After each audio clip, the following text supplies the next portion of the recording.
I'm of an age where I remember double-digit base rates, 10, 12, even 14%. But it's always a case of what you're used to. And we all got used to historic low base rates, 0.1% in March 2020, after the latest increase to 5%. It's a sea change.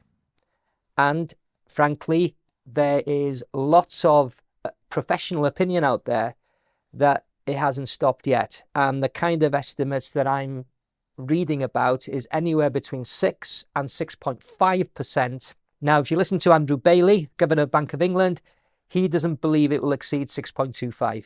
But how much of an issue is it? Well, 74% of all residential mortgages are on fixed rate. That's the UK number. And 96% of new borrowers will also ask for a fixed rate deal. It's a huge element of the population that have got these kind of mortgage deals in place.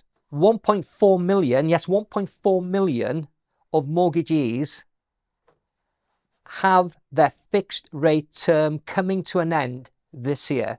And mortgage payments in the UK currently are up by 61% as an average. And that's according to the Office of National Statistics.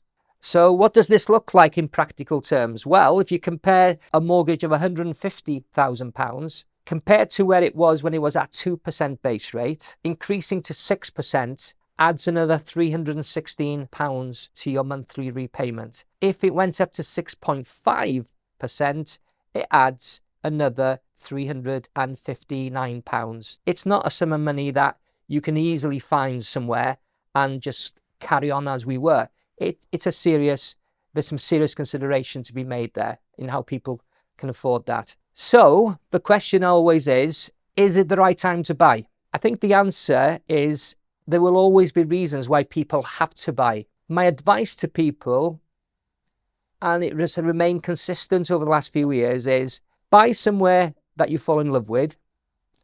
But equally, my advice would be to stress test your ability to pay an increased rate. I'd be looking not only at what my new mortgage rate was going to be currently, I would like to know, worst case scenario, at 6.5%, what the same mortgage would cost me.